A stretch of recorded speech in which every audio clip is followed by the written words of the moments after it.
Friends, मैं मगन और आप देख रहे हैं एग्जाम नेक्स्ट। आज मैं आपके लिए लेके आया हूँ एक दमदार सेशन मानव मादा जनन तंत्र से संबंधित महत्वपूर्ण क्वेश्चन जो कि आपके लिए काफ़ी हेल्पफुल होंगे आने वाली सभी एग्जामों के लिए। NTPC, group D, SSC, CGL, CHSL, MTS, bank PO, clerk, Delhi police, RPF, तो जो कि बार बार एग्जामों में आते हैं। तो आज देखते हैं, मैं आपको समझाता हूँ।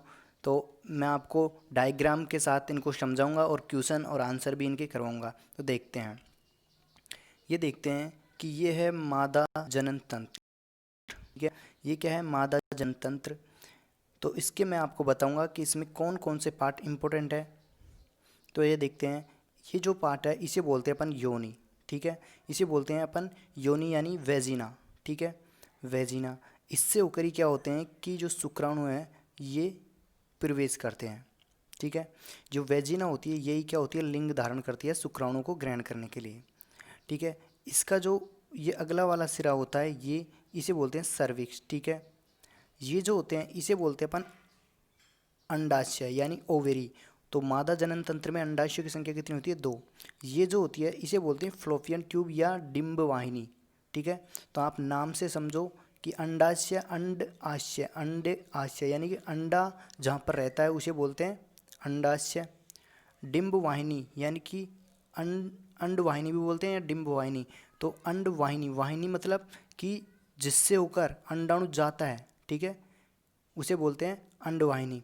फिर होता है ये जो होता है आपका, इसे बोलते हैं गर्भाशय। इंग्लिश में इसे बोलते हैं यूटेरस। ठीक है, गर्भ आशय यानी कि गर्भ जिसमें, आशय यानी कि गर्भ जिसमें रहता है। ठीक है, उसे बोलते हैं गर्भाशय।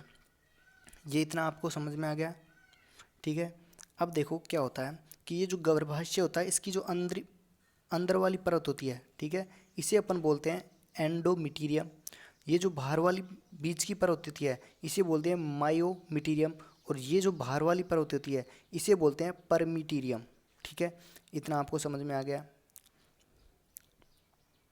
आगे चलते हैं।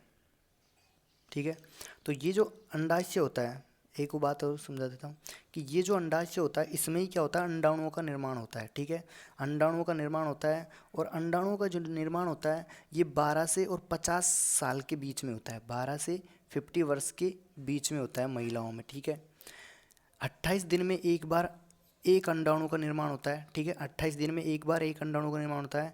ठीक है, यहाँ से अंडाणु का निर्माण होकर जब ये अंडाणु इस अंडवाहिनी में जाता है, जब अंडाणु अंडवाहिनी में जाता है तो इसे बोलते हैं अपन उत्सर्जन यानी अंडो उत्सर्जन। इसे बोलते हैं ओव्यूलेशन यानी अंडो उत्सर्जन। जब ये इसमें जाता है, ठीक है, तो यहाँ पे जाने के बाद ये क्या होता है? अंडवाहिनी में क्या होता है? शुक्राणु का निषेचन होता है। ठीक है, तो यहाँ से जब शुक्राणु इस योनि में जाते हैं और योनि में जाने के बाद यानी कि करोड़ों शुक्राणु क्या होते हैं, इस तरह से यहाँ से गर्भाशय से होते हुए इसमें जाते हैं अंडवाहिनी में। और अंडवाहिनी में जाकर ये एक अंडाणु से क्या होते हैं? निषेचित होते हैं। यानी कि एक अंडाणु से ये क्या होते हैं? मिलते हैं। लेकिन अंडाणु से केवल एक ही शुक्राणु जाके मिलता है यानी निषेचित करता है। जब ये अंडाणु निषेचित हो जाता है यानी फर्टिलाइजेशन हो जाता है, ठीक है, तो इसे बोलते हैं निषेचन होना। ठीक है, यदि अंडाणु का निषेचन नहीं होता है यानी कि जिस टाइम यानी अंडाणु का उत्सर्जन होता है उस टाइम यदि शुक्राणु उपलब्ध नहीं हो पाता है तो क्या होता है? ये फिर क्या होता है? अंडाणु क्या होता है?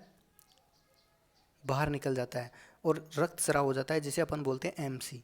ठीक है, तो ये 28 दिन में एक बार होता है। ठीक है, अब मैं आपको और काफ़ी अच्छे से समझाता हूँ। जब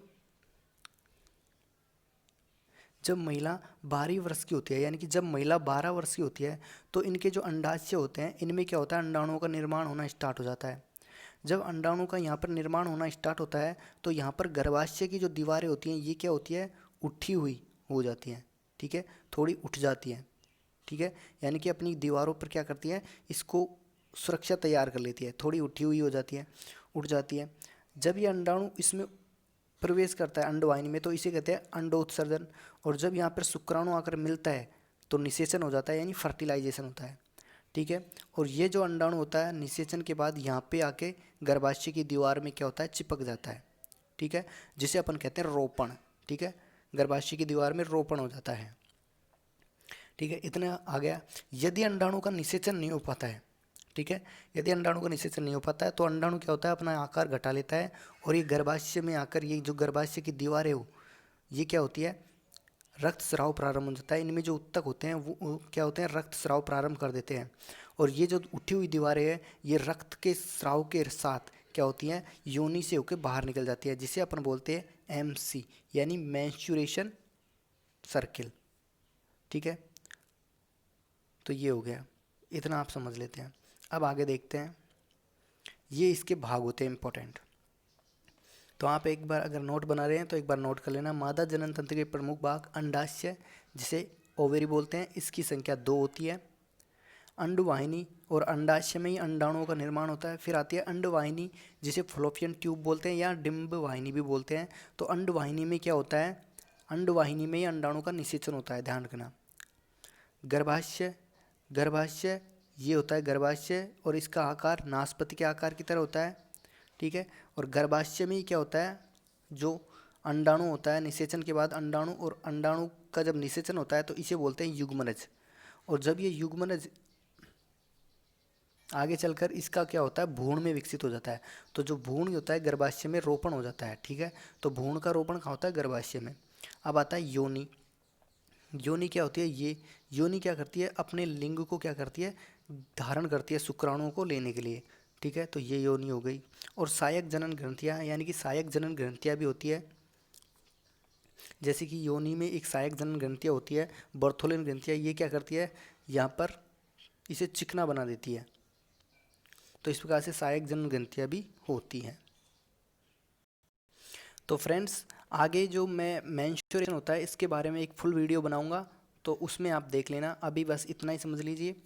और ट्विंस बच्चे यानी डबल जुड़वा बच्चे कैसे पैदा होते हैं, तो इसके बारे में भी मैं वीडियो बनाऊंगा। अभी बस आप इतना समझ लीजिए, तो इसको एक बार नोट कर लेना, ये इसके मुख्य भाग होते हैं। अब देखते हैं आगे, मादा जनन तंत्र में अंडाशयों की संख्या कितनी होती है। तो मादा जनन तंत्र में अंडाशयों की संख्या कितनी होती है, तो इसका राइट आंसर होगा 2। ठीक है, तो मैं आपको देखो डायग्राम से समझा रहा हूँ। पहला अंडाशय ये रहता है और एक अंडाशय ये होता है, तो 2 होते हैं। अंडाशयों की संख्या कितनी होती है, 2 होती है। और ये जो अंडाशय हैं ये क्या होते हैं, जो अपनी किडनी होती है उसके ही पास में स्थित होते हैं। ठीक है, महिलाओं की किडनियों के पास में स्थित होते हैं। ठीक है, तो अंडाशय की संख्या 2 होती है, और ये हो गया, इसे ओवेरी बोलते हैं। देखते हैं, अंडाशयों का आकार होता है, यानी कि जो अंडाशय होता है इनका आकार क्या होता है, सेम के बीज, हाथ की मुट्ठी, मटर के दाने या बादाम। तो इसका राइट आंसर होगा बादाम, यानी कि बादाम के आकार के समान होता है। तो ये जो अंडाशय होता है ये बादाम के आकार के समान होता है, ध्यान रखना। अब मैं आपको बताना चाहता हूँ कि सेम के बीज के समान किसका आकार होता है। तो मैंने आपको पिछली वीडियो में बताया था कि सेम के बीज के समान किसका आकार होता है, तो ये जो आकार होता है ये होता है किडनी का। ठीक है, यदि आपने मेरी पहली वाली वीडियो नहीं देखी है तो एक बार देख लेना। मैंने काफ़ी अच्छी वीडियो अपलोडेड की है किडनी के ऊपर, रुधिर के ऊपर, ब्रेन के ऊपर, कान के ऊपर, तो सभी वीडियो को एक बार देख लेना। हाथ की मुट्ठी, हाथ की मुट्ठी के समान किसका आकार होता है, तो ये जो आकार होता है ये होता है हृदय का। जो हृदय का आकार होता है हाथ की मुट्ठी के समान होता है। मटर के दाने के समान किसका होता है, तो मटर के दाने के समान होता है पिट्यूटरी ग्रंथि का। तो ये ध्यान रखना, पिट्यूटरी ग्रंथि मस्तिष्क में होती है। आगे देखते हैं, अंडाशय में किसका निर्माण होता है, यानी कि अंडाशय जो होता है इसमें किसका निर्माण होता है, शुक्राणु का, मूत्र का, अंडाणुओं का, या सभी का। तो इसका जो राइट आंसर होगा वो होगा अंडाणुओं का, यानी अंडाणुओं का निर्माण कहाँ होता है, अंडाशय में। ठीक है, अंडाशय में, ये जो देख रहे हैं आप यही है अंडाशय, अंडाणु। ठीक है, इनका यहाँ पे निर्माण होता है, फिर ये यहाँ से निकल के अंडवाहिनी में चले जाती है। ठीक है, तो इसका राइट आंसर होगा अंडाणु। अब शुक्राणु का निर्माण कहाँ होता है, तो शुक्राणु का निर्माण होता है वृषण में, जिसे टेस्टिस कहते हैं। तो मैंने नर जनन तंत्र के ऊपर भी वीडियो चढ़ाई है जिसमें मैंने बताया कि शुक्राणु का निर्माण कहाँ होता है। ठीक है, शुक्राणु को पोषण कहाँ प्रदान होता है, तो आप एक बार उस वीडियो को भी देख लेना। मूत्र का निर्माण कहाँ होता है, इसका निर्माण होता है किडनी में। अंडाशय में कौन कौन से मादा हार्मोन स्रावित करता है, तो अंडाशय कौन कौन से मादा हार्मोन स्रावित करता है। जो हमारा अंडाशय होता है ये एस्ट्रोजन व प्रोजेस्टेरोन हार्मोन स्रावित करता है। तो इसका राइट आंसर होगा एस्ट्रोजन व प्रोजेस्टेरोन स्रावित करता है। एंड्रोजन और टेस्टोस्टेरोन ये तो किस में होते हैं, नर में होते हैं, तो ध्यान का। और ये जो होते हैं ये होते हैं मादा में। तो इसका राइट आंसर होगा एस्ट्रोजन व प्रोजेस्टेरोन। आगे देखते हैं फ्रेंड्स, अंडवाहिनी या फ्लोपियन नलिका की लंबाई लगभग कितनी होती है। तो मैं आपको देखो डायग्राम से समझा रहा हूँ, पहली बार यूट्यूब पे डायग्राम से समझाया जा रहा है। तो देखते हैं कि अंडवाहिनी की लंबाई कितनी होती है। ठीक है, तो ये जो आपकी है अंडवाहिनी है, ये जो है अंडवाहिनी है, इसकी लंबाई कितनी होती है, इसको देखते हैं कि अंडवाहिनी की लंबाई कितनी होती है। ठीक है, तो इसका राइट आंसर होगा 12 सेंटीमीटर। तो इसकी लंबाई कितनी होती है, लगभग 12 सेंटीमीटर होती है। ठीक है, लगभग कितनी होती है, 12 सेंटीमीटर। लेकिन आपको जो ऑप्शन मिलेंगे तो डायरेक्ट या मिलेंगे 12, फिर 12 के बाद 13 नहीं मिलेगा या 12.5 नहीं मिलेगा। ठीक है, यानी कि मैक्सिमम मतलब गैपिंग मिलेगा, तो लगभग 12 या 13 के बीच में होती है, 12 सेंटीमीटर होती है। आगे देखते हैं, अंडवाहिनी या फ्लोपियन नलिका कहाँ खुलती है। तो देखते हैं, योनि में, गर्भाशय में, हृदय में, तो इनमें से कोई नहीं। तो इसका राइट आंसर होगा दोस्तों गर्भाशय में। ये कहाँ खुलती है, गर्भाशय में। तो आप देख भी सकते हो कि ये कहाँ खुलती है, गर्भाशय में, यूटेरस में। देखो ये जो है ये कहाँ खुल रही है, गर्भाशय में, यूटेरस में खुल रही है। ठीक है, तो इसका राइट आंसर होगा गर्भाशय। आगे देखते हैं, अंडवाहिनी का प्रमुख कार्य क्या होता है। तो दोस्तों देखते हैं अंडवाहिनी का प्रमुख कार्य क्या होता है। अंडाणुओं का भंडारण व पोषण, अंडाणु का निर्माण, शुक्राणुओं का निर्माण, या सभी, या सभी। तो इसका जो राइट आंसर होगा, अंडाणुओं का भंडारण व पोषण व अंडाणुओं का निर्माण। तो इसका राइट आंसर होगा अंडाणुओं का भंडारण व पोषण। तो इसका राइट आंसर होगा ए और बी, दोनों होंगे। तो इसके राइट आंसर होंगे दोनों। ठीक है, तो इसके जो राइट आंसर होंगे वो क्या होंगे, दोनों होंगे।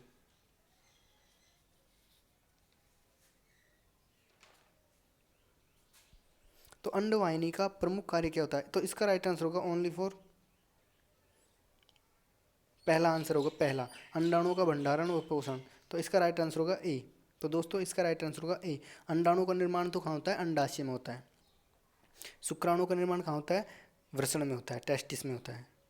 तो आगे देखते हैं, गर्भाशय का आकार कैसा होता है। यानी अब आ गया गर्भाशय, तीसरा पार्ट आ गया गर्भाशय। गर्भाशय का आकार कैसा होता है, मटर के दाने, नाशपाती, बादाम या सेम के बीज। तो इसे देखते हैं, इसका राइट आंसर होगा नाशपाती के आकार। और मैंने जब आपको डायग्राम समझाया था तो मैंने आपको बताया था कि गर्भाशय का आकार होता है नाशपाती के समान। मटर के दाने के समान मैंने अभी बताया था पीयूष ग्रंथि का होता है। बादाम के समान किसका होता है, अंडाशय का होता है। और सेम के बीज के समान होता है किडनी का। तो आगे देखते हैं, गर्भाशय की लंबाई लगभग कितनी होती है। तो दोस्तों गर्भाशय की लंबाई लगभग कितनी होती है देखते हैं, डायग्राम भी मैंने आपको बता रखा है। तो ये जो है गर्भाशय है, ये गर्भाशय की लंबाई है। तो ये कितनी है, लगभग 7 से और 9 के बीच में है। तो 7 से 9 के बीच, यानी 7 से 9 के बीच। तो इसमें देखते हैं 7 से और 9 के बीच में कौन आ रहा है, 7.5 आ रहा है। तो 7.5 सेंटीमीटर होती है। यानी कि जब आपको आंसर जब आएगा तो उसमें 7 से 9 के बीच में कोई आंसर होगा, या तो 7 होगा, या 7.5 होगा, या फिर 8.5 होगा, या फिर 9 होगा, या फिर 8 होगा। लेकिन इनमें 7 और 9 के बीच में जो ऑप्शन आएगा वो कभी भी एक साथ नहीं आएगा। देखो जैसे देखते हैं 10 आया है, 10 7 और 9 के बीच में नहीं है, 11.5 में नहीं है, तो लगभग 7.5 सेंटीमीटर होगा। आगे देखते हैं, गर्भाशय की चौड़ाई लगभग कितनी होती है। तो देखते हैं गर्भाशय की चौड़ाई, ये आपको दे रखी है गर्भाशय की चौड़ाई। तो ये देखते हैं कितनी है, 4.5 से 6 सेंटीमीटर, यानी कि 4.5 से लेकर 6 सेंटीमीटर के बीच में। तो इसमें देखते हैं इसके बीच में ऑप्शन होना चाहिए। तो देखते हैं 5, इसका राइट आंसर होगा 5 सेंटीमीटर। तो इसका राइट आंसर होगा 5 सेंटीमीटर। आगे देखते हैं, गर्भाशय की दीवारों होती हैं, यानी कि गर्भाशय की जो दीवारें होती हैं, ये देखो गर्भाशय की मैंने आपको 3 दीवारें बताई थी, तो ये गर्भाशय की दीवारें होती हैं।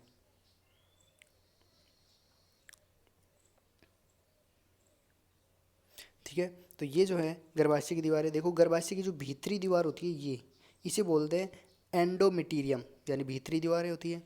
गर्भाशय की जो बीच की दीवार होती है ये, इसे बोलते हैं मायोमीटीरियम। गर्भाशय की जो ये बाहरी दीवार होती है ये, इसे बोलते हैं पेरीमेटीरियम। ठीक है, तो अतः सभी दीवारें होती है गर्भाशय की।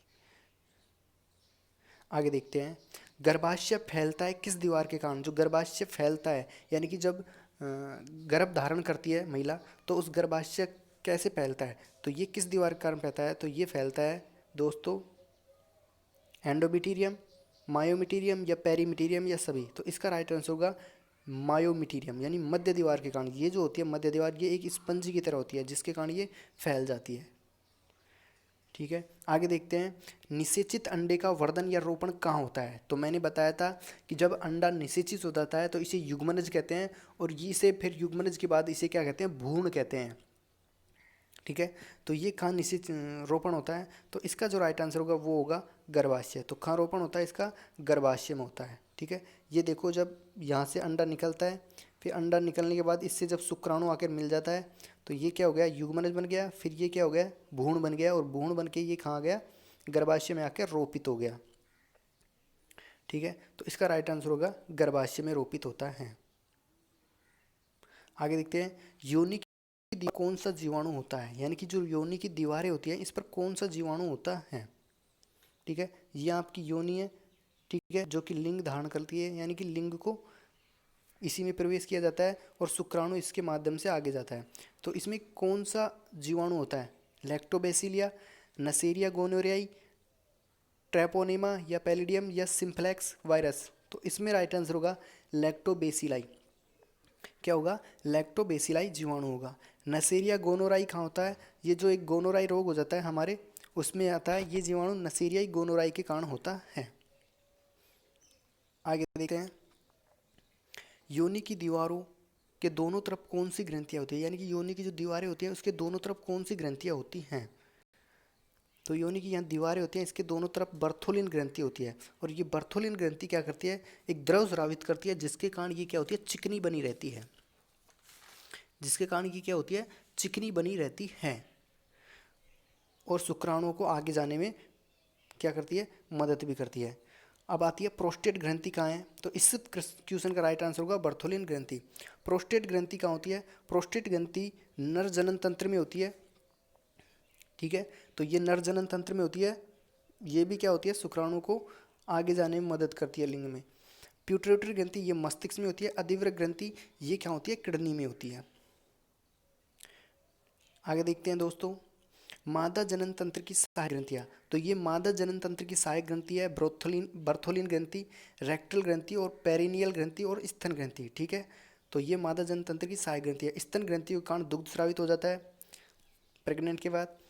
पेरिनियल ग्रंथि ये भी गुद्दा द्वार के पास स्थित होती है। रेक्टल ग्रंथि ये भी हमारे गुद्दा द्वार के पास स्थित होती है। बर्थोलिन ग्रंथि ये योनि में स्थित होती है। तो ठीक है दोस्तों, आज के लिए इतना ही। फिर मिलते हैं एक दमदार सेशन के साथ। यदि आपको वीडियो अच्छा लगा है तो लाइक करें, दोस्तों को शेयर करें और चैनल को सब्सक्राइब कर दें। यदि आपने मेरी पहले वाली वीडियो नहीं देखी है तो एक बार वीडियो को ज़रूर देखें, मैंने काफ़ी अच्छी वीडियो अपलोडेड की है। फिर मिलते हैं दमदार सेशन के साथ। Bye bye.